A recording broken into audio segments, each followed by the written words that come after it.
All right, I want to welcome everyone to the latest meeting of the Northern New England chapter of SABR. I'm the chapter chair, Bruce McClure, and we always hold our meetings in conjunction with the Gardner-Waterman chapter over in Vermont, Dr. Clayton Truder, chair. Now, tonight, we have another fascinating author as our guest. I'm going to blow this name. Here goes nothing. Last week, it was horrible. And oh no, here we go. Steve Gietschier. How did I do, Steve? Pretty good. You got the Steve part right, at least. Yeah, that's okay. Good. Oh boy, we rehearsed this. That's quite funny. You know what? I'm going to cop out. Steve is here. He's going to tell us his last name. Right. Okay. It's Gietschier, but Steve will do for everybody. Steve Gietschier is here this evening. He spent 22 years at the Sporting News, and I'll bet they didn't know how to pronounce his name either. Serving as editor for many of their annual publications and developing the Sporting News Research Center into an important destination for baseball researchers. He has written or edited many baseball history articles, taught courses on American sport and baseball, and his latest book, Baseball, The Turbulent Mid-Century Years, was published by the University of Nebraska Press on July 1. This is terrific. Steve, I am so happy to see you here in Northern New England this evening. How are you? Fine. Thank you very much, Bruce. I'm glad to be here. Yeah. Let me share my screen and we can get started. How's that? That's coming up now. Okay, good. Hello, everybody. Thank you for the invitation. It's a pleasure to be speaking to all of you tonight. I'm honored and flattered to be with you, and I'm flattered that you're here and not preparing for Game 7 yet. But we'll get to that in a couple of hours. Writing a book is a work of arrogance. Imagine having a thought or an idea and then asserting that others should be so interested that you should put your thoughts down on paper and they should read them. Yet that's what authors do all the time, and we are grateful when anything we write is read by anyone. So thank you. Let me start with this quick overview. My book, Baseball, The Turbulent Mid-Century Years, is a scholarly work exploring baseball, the history of organized baseball during the middle of the 20th century. It examines the sport on the field and off the field and places its development as both sport and business within the broader contours of American history. The book combines narrative and analysis. It pays attention to most of the seasons across more than 3 decades, while simultaneously exploring the sport's politics and its economics. More broadly, the work is set against the great tumults of the 20th century, the Great War, the Great Depression, World War II, and the post-war transformations that define the decade of the 1950s. I want to do 2 things tonight. First, I want to tell you a bit about how the book came to be. And second, I want to give you a quick overview of its contents, what it's about. Let me begin by reading one paragraph, just to whet your appetite for the whole thing. This paragraph, I think, has some humor in it, and I hope you'll enjoy it. Here we go. For a decade or so, the minor leagues prospered under the rules of 1903, at least somewhat. Leagues that had been operating outside the previous national agreement joined the fold, and new leagues sprang up across the country. In 1902, 18 minor leagues had begun play, 15 within the National Association and 3 outside its jurisdiction. Across the country and in Canada, leagues overlapped each other geographically, and club owners used colorful team nicknames to attract fans. The Jersey City Skeeters and Newark Sailors played in the Eastern League, the Peoria Distillers in the Western League, and the Binghamton Bingos and Utica Pentups in the New York State League. The Southern Association had the Memphis Egyptians, 3I League, the Terre Haute Hottentots, the Western League, the Des Moines Midgets, and the Cotton States League, the Baton Rouge Cajuns. There were teams named for animals: bisons, broncos, bulls, colts, grizzlies, panthers, ponies, rabbits, and tigers. Birds: blackbirds, canaries, mud hens, pelicans, and redbirds. Colors: blues, browns, maroons, and reds. And occupations: brewers, clam diggers, cowboys, electricians, farmers, firemen, hustlers, Marines, millers, smoke eaters, truckers, and whalers. There were colonels in Louisville, commodores in Decatur, millionaires in Colorado Springs, orators in Bridgeport, senators in Columbus and Lansing, and volunteers in Nashville. There were convicts and crooks, saints and apostles, lunatics, cotton pickers, hill climbers, gold bugs, and gas bags. And that was just the beginning. 21 leagues opened play in 1903, 34 in 1905, and 40 in 1908. By the end of the decade, 52 leagues started the season, a total that would not be surpassed until the late 1940s. Okay. The origin story, how the book came to be. I got to figure out how to move my screen here. I'm in the way. Next, there we go. Okay. From 1986 to 2008, I ran the research center at the Sporting News, as Bruce said. Lots of SABR members, maybe including some here today, used the research services we provided. In that capacity, I was once part of a panel discussion on the future of baseball research. In other words, where the field was at that time and where it was going. At that session, I met Dorothy Seymour Mills, the widow of Dr. Harold Seymour. Together, they had published two foundational books on baseball history. Baseball, the Early Years, that takes the sport from its beginnings to 1903, when the two major leagues settled their differences, and Baseball, the Golden Age, that moved the story forward to about 1930. Later, of course, they added Baseball, the People's Game, to complete their trilogy. At that panel discussion, at that session, I asked Dorothy what she would think if someone picked up the ball where she and her late husband had laid it down and wrote a solid narrative and analytical history of the game since 1930. Without hesitation, she said that was a good idea. She heartily approved. But who would write such a book? I was well connected in the scholarly baseball history and research community, and I asked many people if they were interested in such a project. Everybody turned me down, and nearly everybody said the same thing. Steve, you should do this. My first reaction was that these folks were crazy. I was not a professor. I had a full-time job and a family to raise, but I did think about it. And then one day I sat down to lunch with the late Dan Ross, then the director of the University of Nebraska Press, and together we hacked out the beginning of what became a book proposal.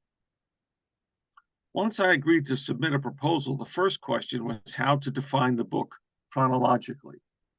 In other words, where to begin and where to end. The where to end question was easier to answer. I decided quickly that taking the story from where the Seymours ended to the present would be way too much. So I settled on 1960 as an end point.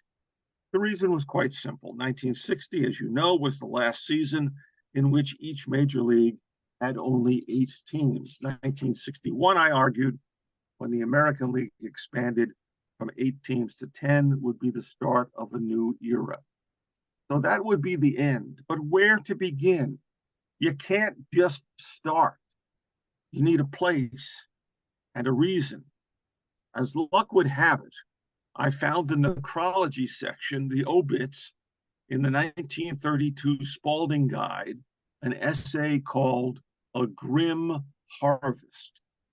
This essay noted the deaths of so many prominent baseball figures in 1931. Ban Johnson, his successor, Ernest Bernard, George Washington Bradley, who pitched the first no-hitter in the National League, Jack Cheesebro, Jimmy McAleer, Charles Murphy, and Bonesetter Reese, that idiosyncratic physical therapist.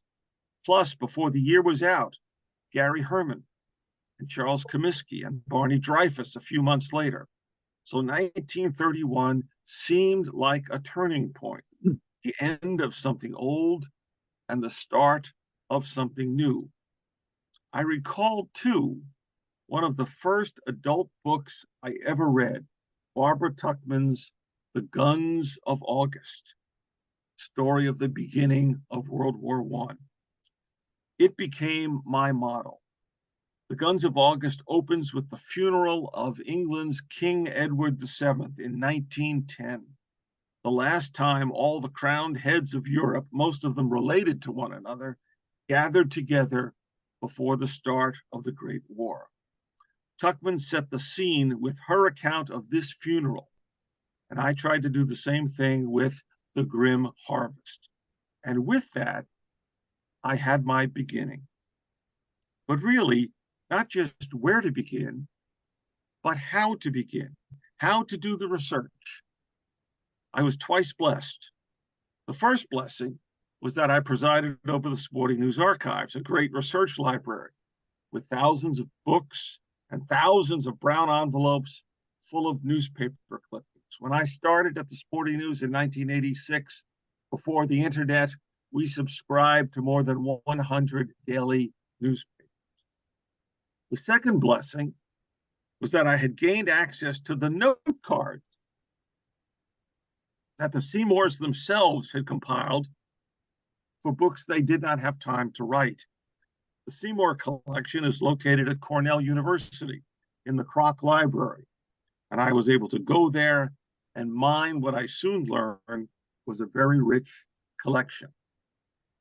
In addition, I had the benefit of the tremendous amount of research and publishing that SABR members had done since SABR was founded in 1971, the date of publication, incidentally, of the Seymour's second book. My book, therefore, would be a combination of narrative, that is the story of the game, and analysis, the why and the how. It would also be a combination of my own original research while incorporating the work of others, a project that academic historians call a synthesis. That's why the notes section and the bibliography in my book are so long, some 74 pages. Does all this sound a little dull? Maybe so. I kept in mind that I was trying to write for both a scholarly audience and a popular audience at the same time. I recalled hearing David McCullough say, and I paraphrase here, history is not hurt by writing it in a way that someone may want to read it. So I decided early on to avoid the heavy language of academia and also to avoid simply telling the story of one blasted season after another. I mean, when you think about it, baseball has no plot. There's a beginning, sure, but there's no climax. There's no ending. There's always next year. And as a Met fan, I understand that better than most. The solution I found was two-pronged. First, I did not proceed strictly chronologically, season by season. Instead, I identified themes to each of which I return again and again as appropriate. Second, I decided to concentrate on people, to find one individual for each chapter, one person whose career encapsulated certain events and themes about which I wanted to write. So that's how the book came to be. Now, let me talk a bit about what it's about. Understand that I did not write a series of biographical sketches. Instead, the career of each individual winds in and out of a chapter during which I discussed the game's history, its politics, its economics, and its relationship with the rest of American history. I wound up writing a prologue and 14 chapters. In a sense, these can be divided into 3 sections: the Great Depression, World War II, and the post-war years. The prologue and the first 6 chapters, which include some considerable backstory, focus on the Great Depression, and the persons profiled therein are Ernest Bernard, the second president of the American League, Connie Mack, Branch Rickey, Kennesaw Landis, Ed Barrow, and Larry MacPhail.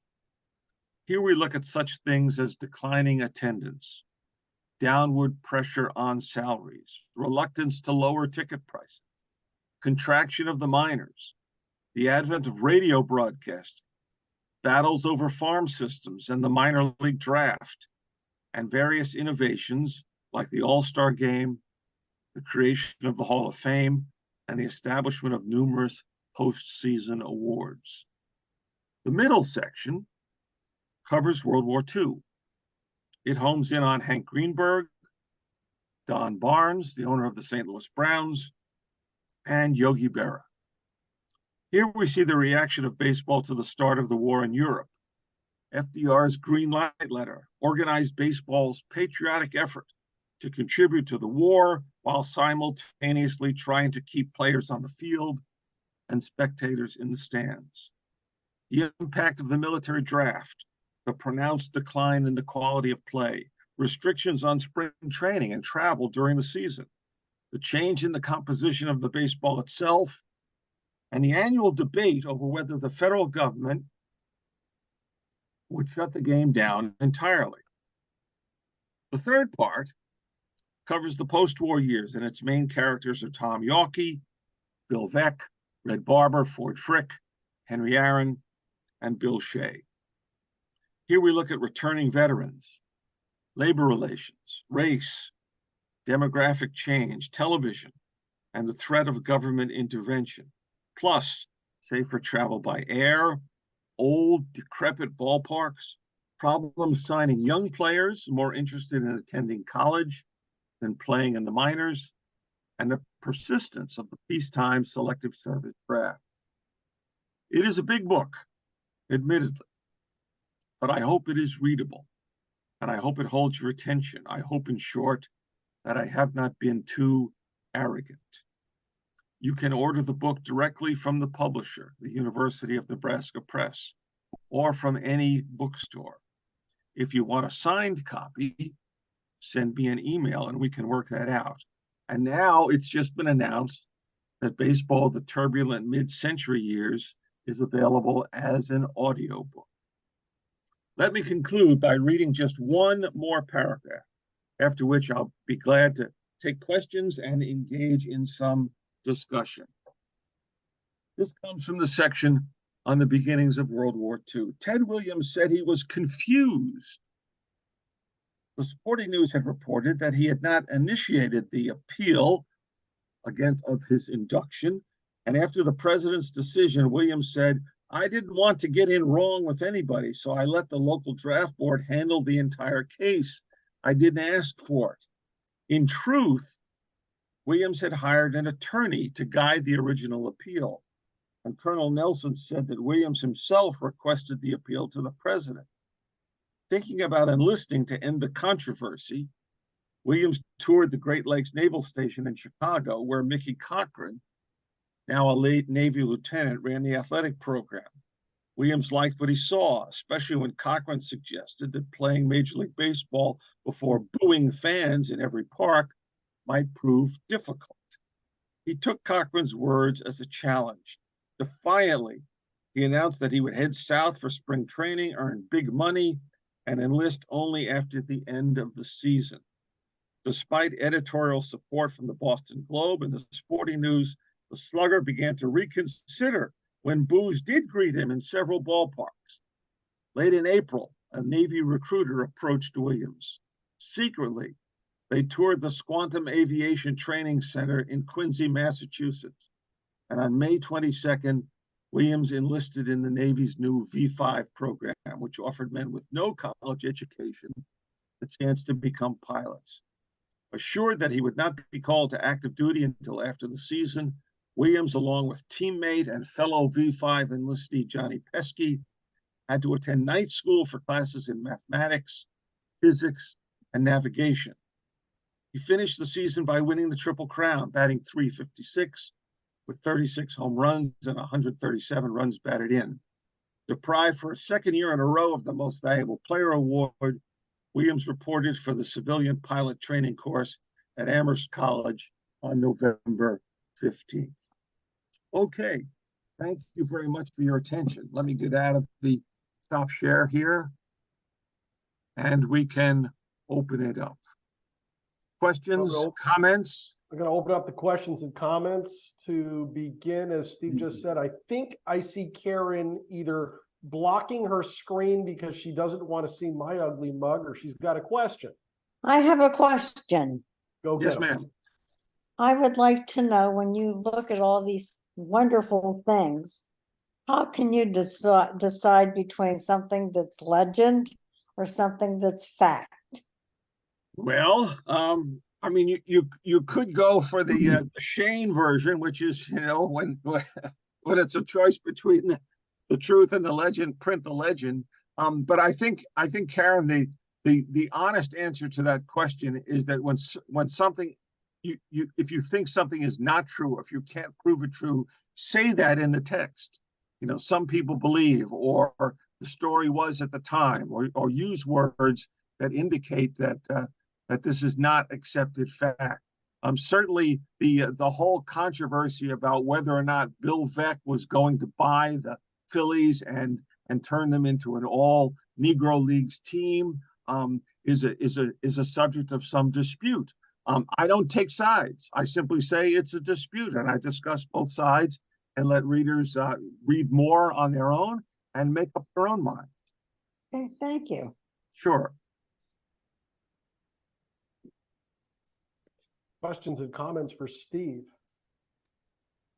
You can either raise your hand or jump right in. I have a question, and ahead. it's about what I've been reading a lot about ownership and whether teams make money and who the owners are. Back in those days, what were the general public as interested or informed about who owned teams and whether they were profitable or not? Or was it something that was more in the background? I think it was more in the background. I don't think fans cared too much about who owned the teams, and especially about whether or not they were making money or not. You know, the front that the owners put out was that you know, we are gentlemen sportsmen. We're not in this to make money. We're in this to protect the national treasure. The game doesn't belong to us; it belongs to the fans. And we're maybe making a little money, but we're losing money, and we do so willingly because we're protecting this national institution. Sounds so quaint, doesn't it? Well, it is, yes, very quaint, and of course very inaccurate. You know, like, you know, of course the players said the same thing. You know, I'd play this game for free. The hell they would. Don't a lot of them say that today, both Well, owners and players? You know what? I do this for free. No, you would not. Yeah. You know, I think players today are more astute and certainly more honest. You know, last year, I know this is far off the subject of my book, but last year on one of the Fox pregame shows, the guest was Carlos Correa. That clip is available on YouTube. It is extremely informative. How he uses analytics to make himself a better player, and how he has convinced other players to look at analytics, because he said to them, "This is how you make money." There you go. And I don't see anything wrong with that. If Neither do I. I am in my business to make money, why shouldn't they? See, I'm a public servant. I wrote this book for the public good. Of course you did. Yeah, right. Right. Paul Yeah. Allen, are you asking for to unmute? And Paul Allen is up. Paul presented to us a couple of weeks ago. He was fabulous. And I'm trying to give him a second or two so he can hit unmute. Yeah, he's muted. Down the bottom left, there it Gotcha. is. There you go, Yeah, Paul. well, I need Molly around to help me out with these things. Steve, Paul Allen, I'm in Ottawa, and as Bruce mentioned, I did a little presentation on a book that I wrote, Bright Lights, Black Stars, about Negro League players that came to Canada. My question to you is, in all of this research that you did you ever run across any of the people that you researched that had any observations or comments about the Negro League players?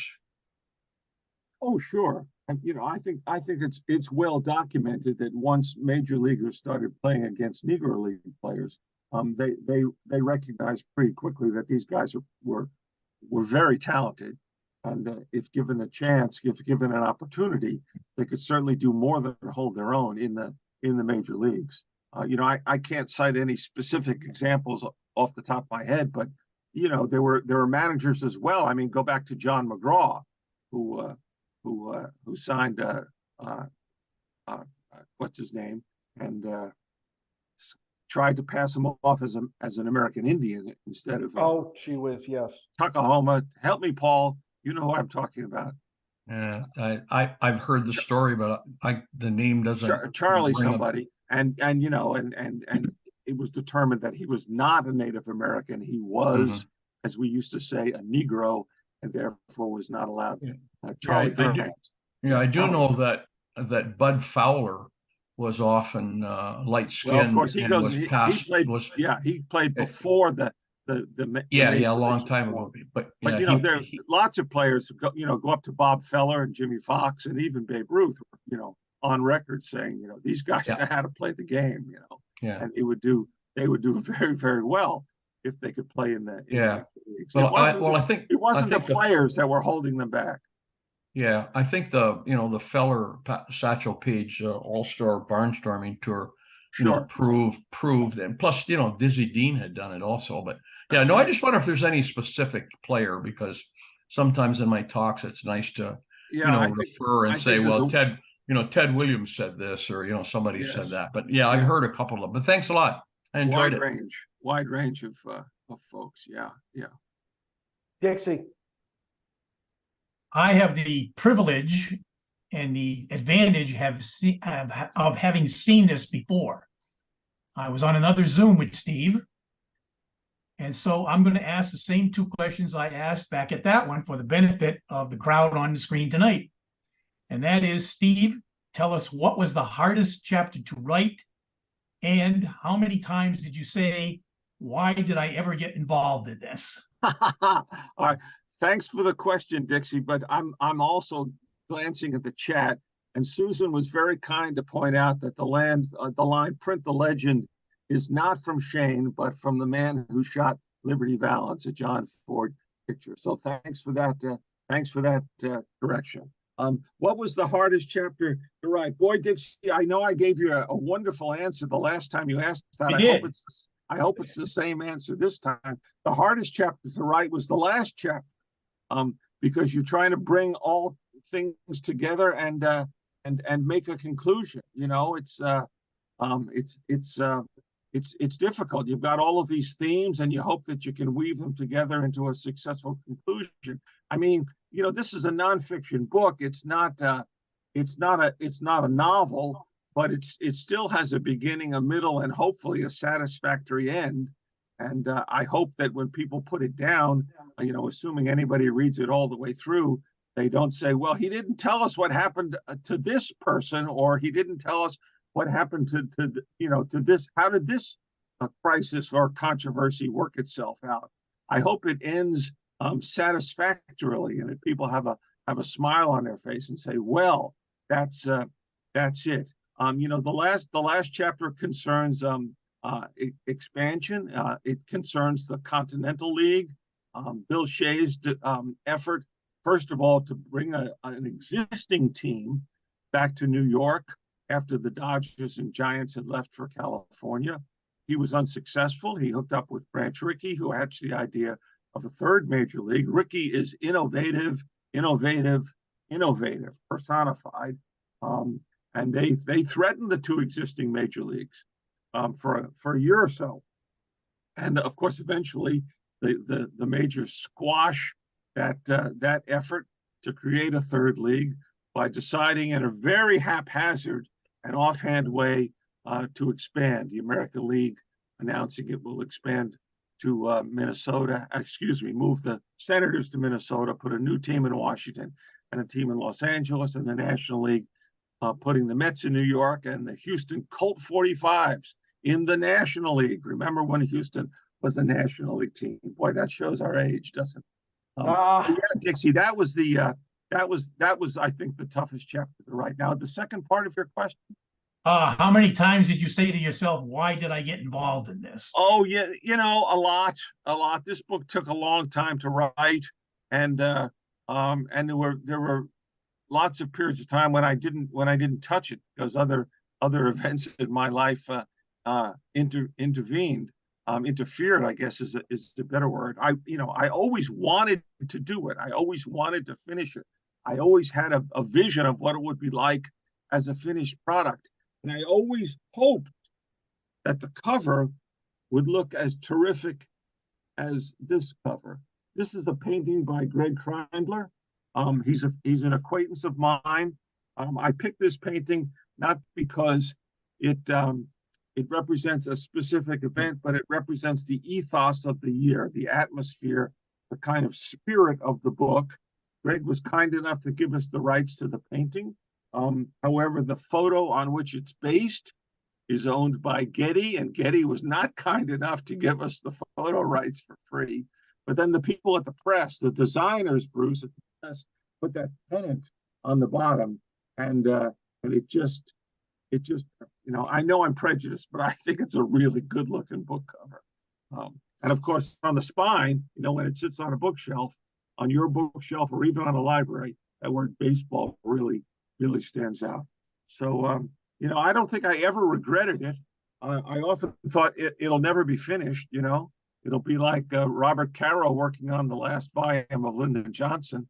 I'm afraid that book is never going to be published in complete form. But it was something I enjoyed doing. I like writing. I like editing my own prose. So it was always a task that I approached with pleasure, not dread. Yeah. So thank you for that. As an interior decorator, Steve, I approve of the colors. They pop. Okay, thank you very much. Yeah. When I saw it, I said, "Wow, they did a great job." Pops. You can find it on the shelf, that's for sure. Authors can always complain about some aspect of their publisher's work, but kudos to the design staff. They did a terrific job. There you go. Hey, I wanted to ask you a couple of questions that sort of popped up into my head. The first one is, it's obvious that you have done some extensive research to put this book together. I'd be interested to know what you had to cut from this book and whether or not that you cut from the book could be used in, I don't know, a follow-up maybe?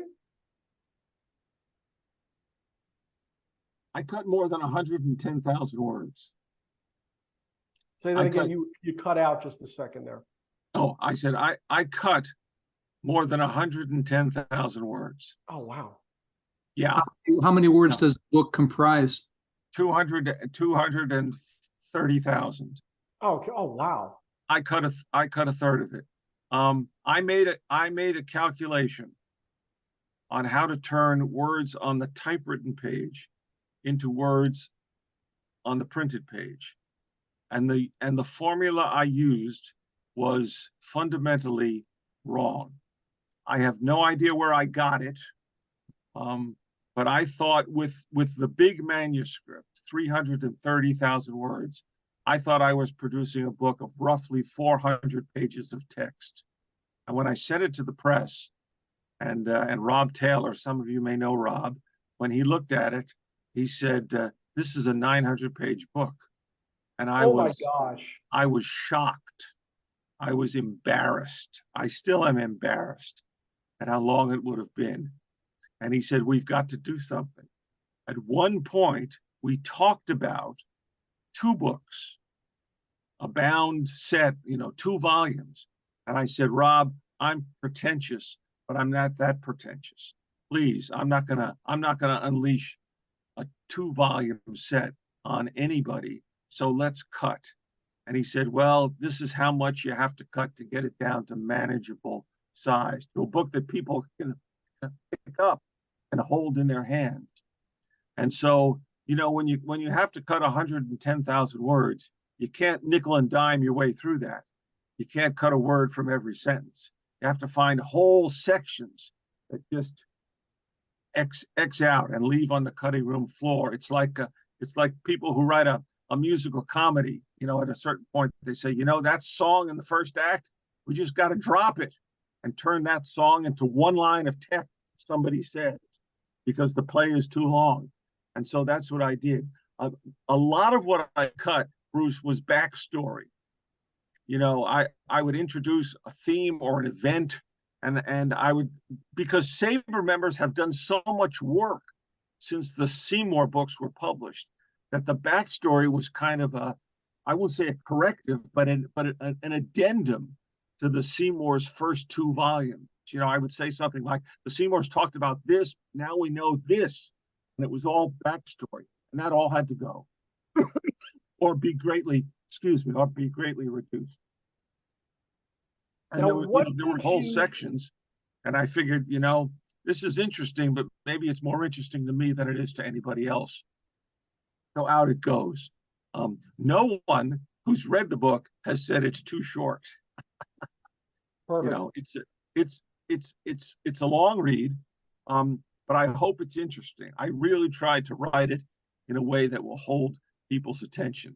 But there were lots of pages on the cutting room floor, but not suitable for publication as a supplement or a sequel. No. I'll go on to other things. Thank you. Well, what about anything in your research that surprised you that you may or may not have known before, or you confirmed a suspicion or something like that? Did you uncover anything that made you stop and take notice, like, wow, I never knew that. This is new to me. I mean, you've done a lot in your career, but yeah, there are big things and little things.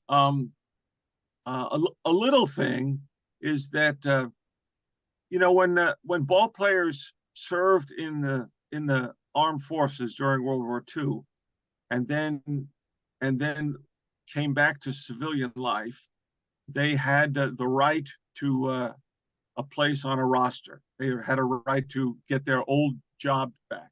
And there were so many books that say it was the GI Bill that gave them that right. That's not true.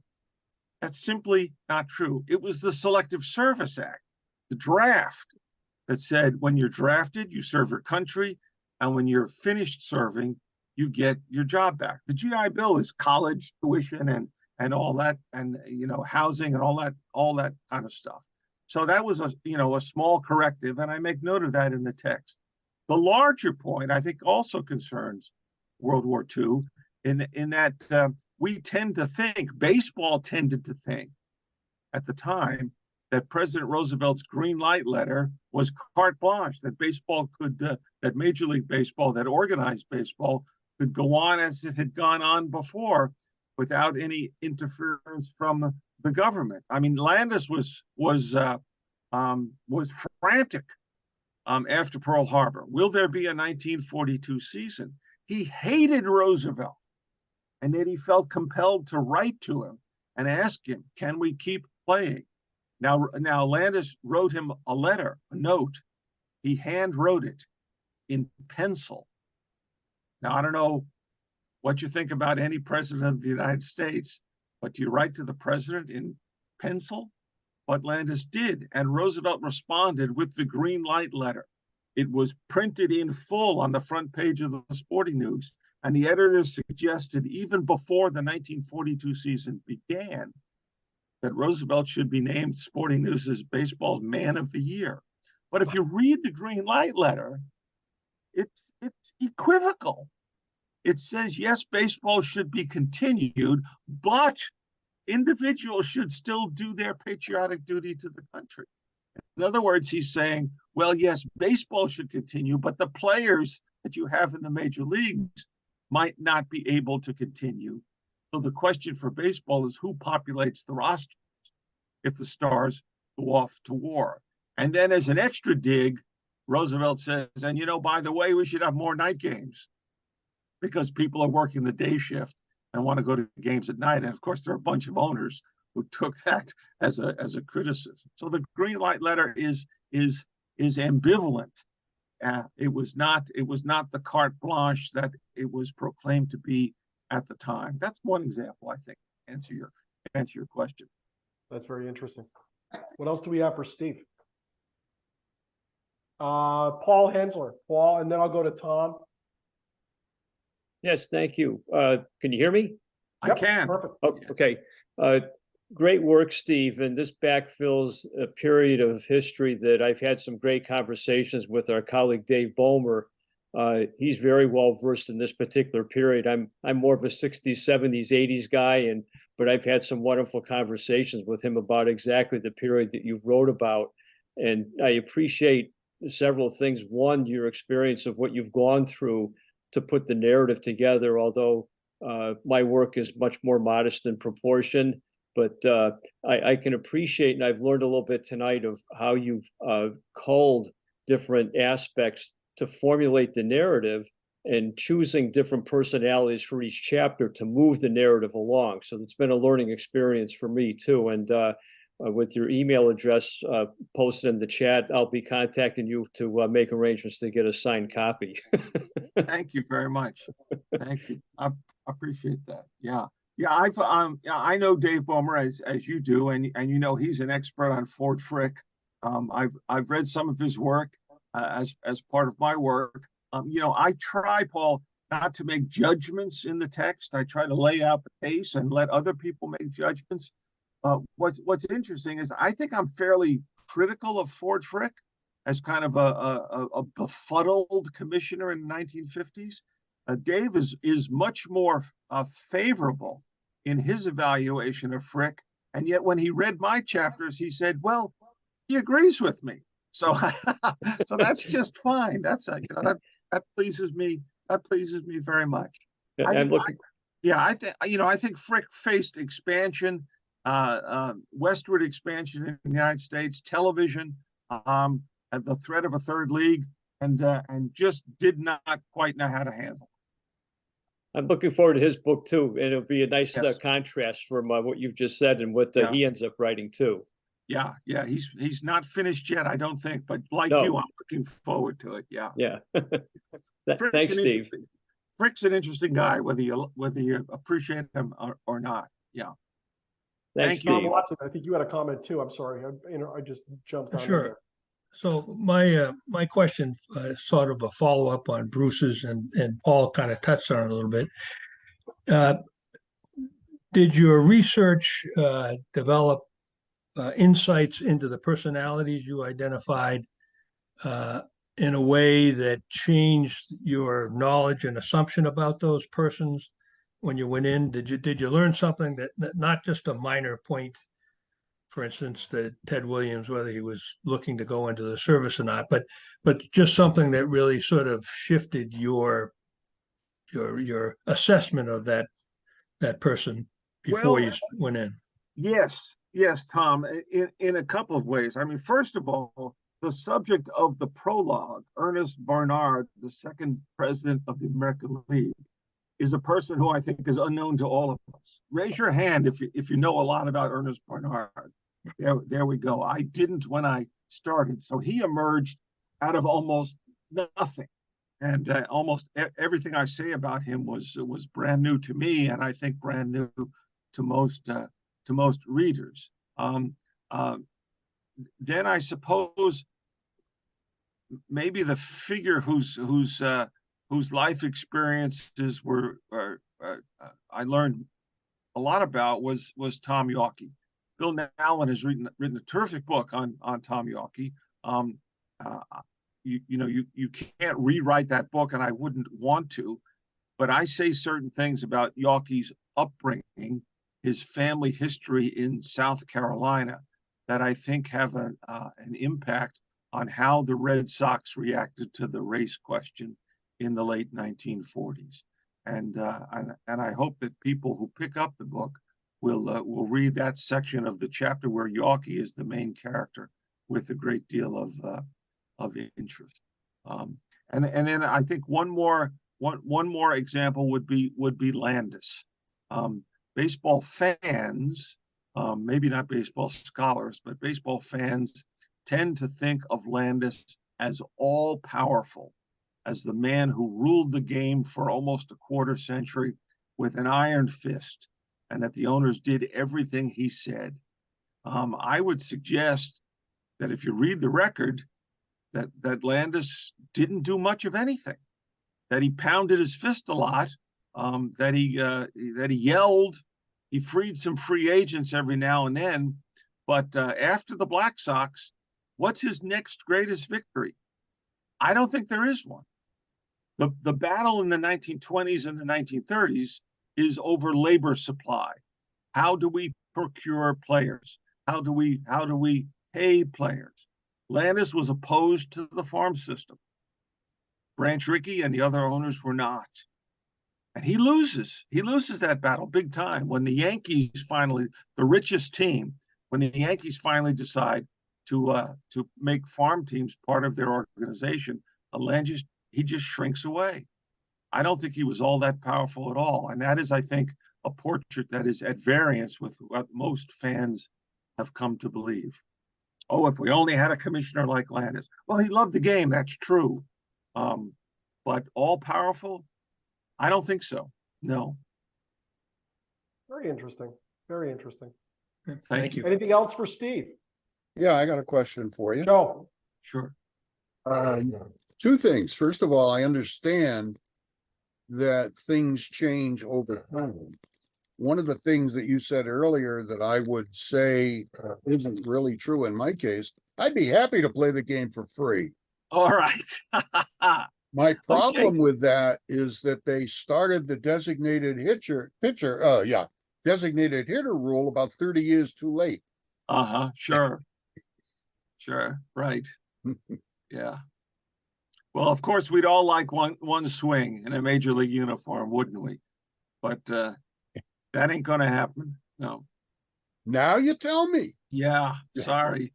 I've got a friend my age who's a left-hander, still thinks there's a shortage of left-handed pitchers so bad in the majors that the Guardians are going to call him up any day. Well, don't hold your breath, Jeff Smith. Yeah. And Joe, you said you had a second question? No, that was okay. The major thing.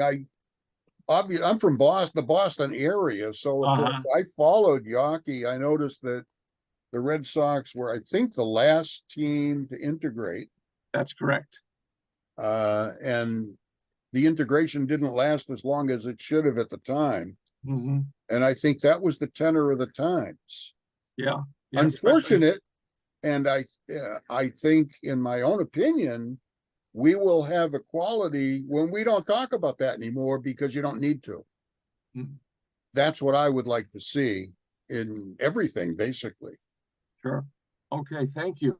Yes. Someone else. We got about 15 minutes before first pitch. That's right. I got a question not related to your book. Do you have an update on the Sporting News dissertation project? That's a good question. Those of you who are SABR members and who do research on the website know that there's a vehicle on the website called Paper of Record, which is a digital version of the Sporting News that is useful but difficult. Wouldn't you say, Chuck? Difficult to use, slow, cumbersome. The new ownership of the Sporting News is creating a new digital version that will replace Paper of Record. It will be available to SABR members for free. That's my understanding. Yeah. It's on its way. How soon? I can't say. I really don't know. I have seen some of the scans and they will knock your socks off. They are so beautiful. They will be full text searchable, is my understanding. And some of the early articles will also be tagged, that is indexed. So if you search on an indexing term, you'll get a number of articles that pop up. Is it going to be by the end of 2023? I don't think so. Will it appear in 2024? I certainly hope so. But I don't have an honest, direct, truthful answer for you. All we can do is cross our fingers. Are they going to notify us when that happens? Oh, sure. Oh, yeah, this will be big news. Yes. I can Yes. guarantee you that SABR will be shouting from the rooftops. Yeah, absolutely. Yeah.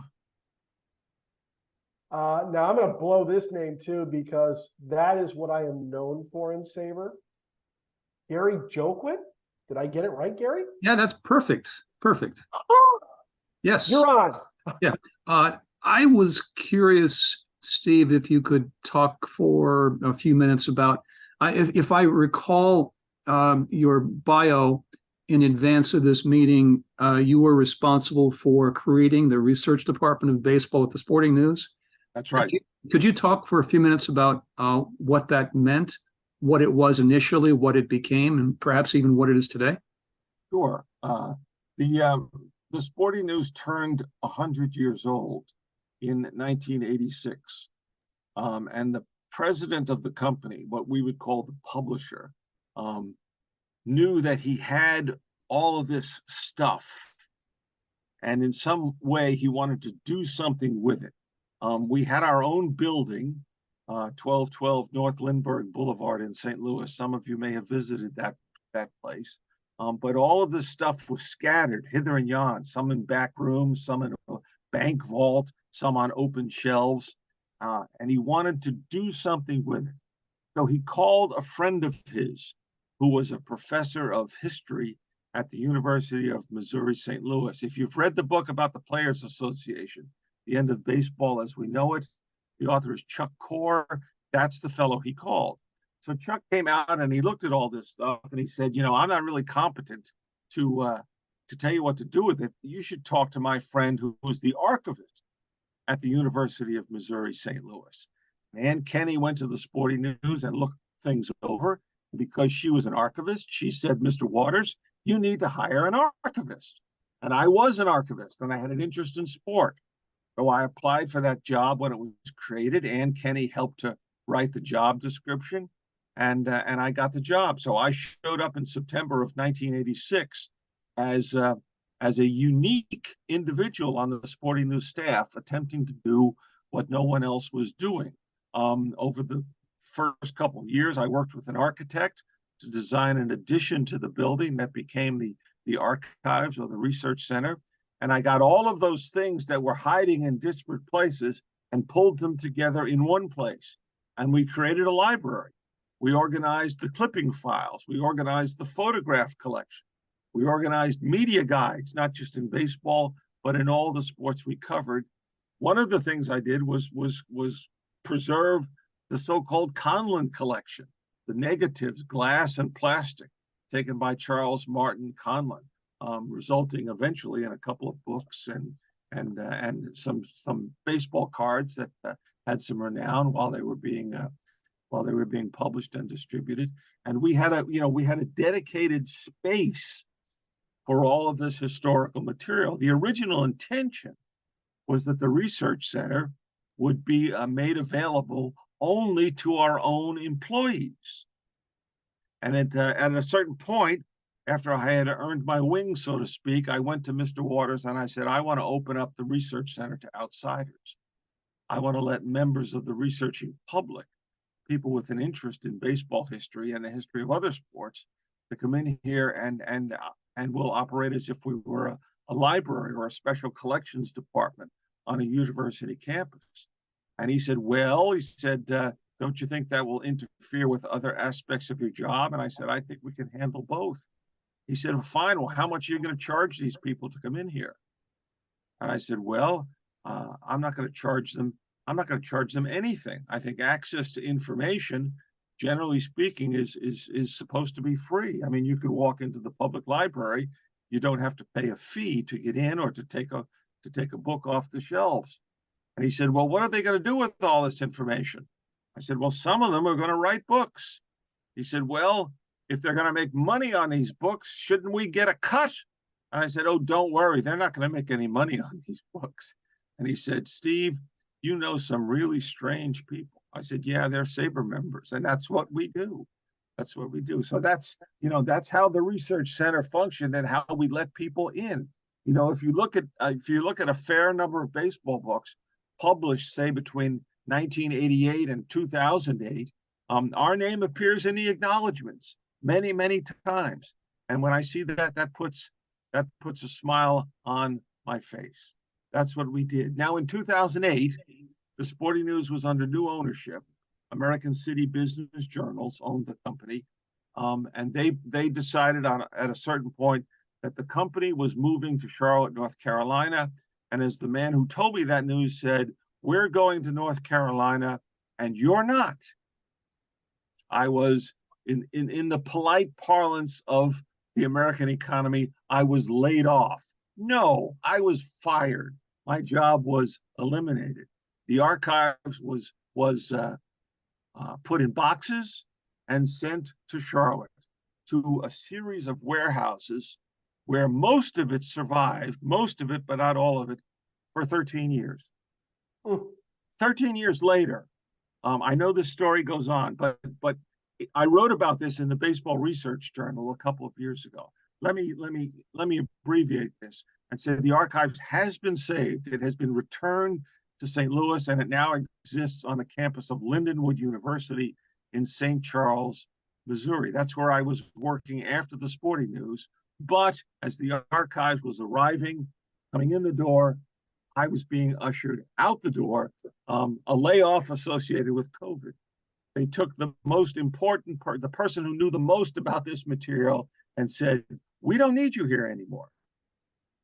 Funny, isn't it? Ha ha, yes, yeah.